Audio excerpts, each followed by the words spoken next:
Video, we're just simplifying this these terms here, this polynomial, and what we look for is the variable types. So here we have k, that's a variable, it's k to the second power. So right away I know I can't combine that with this k because they're different types of numbers. We don't even know how to add them.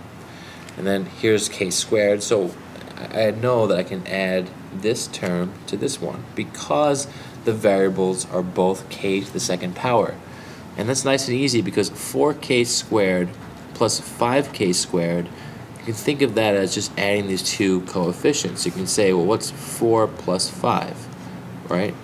I can just add those and I'm still going to have my k squared. I can say that's 9k squared, right? 4 plus 5 is 9. And then 5k has no other like term, so we leave it alone. So far we have a 9k squared plus a 5k. And then we have these two terms. Now, what you have to think about here, of course, is this is minus 3. So think of it as adding negative 3. It's a nice, easy way to think about it. So we don't forget that it's not just a 3, but it's a negative 3. So we have negative 3 and 2, and that is plus minus 1, adding a negative 1. So I would say it's 9k squared plus 5k minus 1.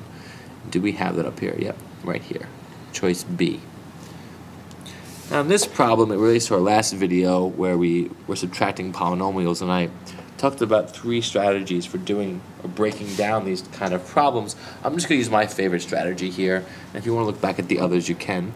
So they're nice to us in one way, where they write the like terms, right in order.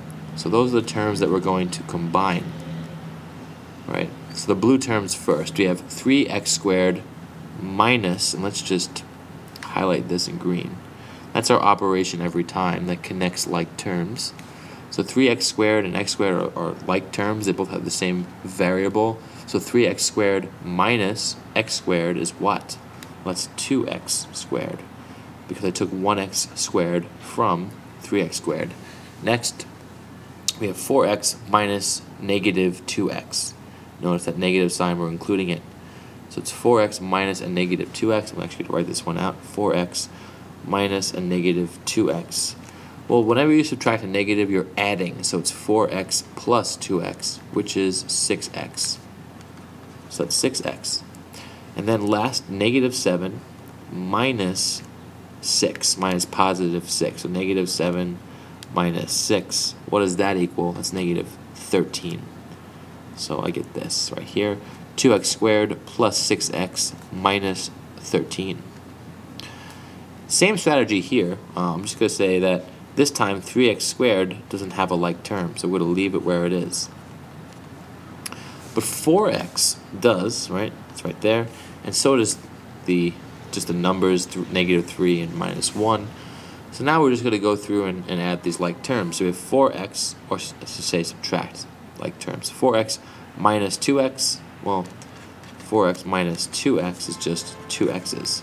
So it's 3x squared minus 2x. And then next we have negative 3 minus negative 1. So negative 3 minus a negative 1. Remember that subtracting a negative is just adding, so it's negative 3 plus 1, which is negative 2. So I get 3x squared minus 2x minus 2. And I just broke this down into like parts. Alright, hope that helped.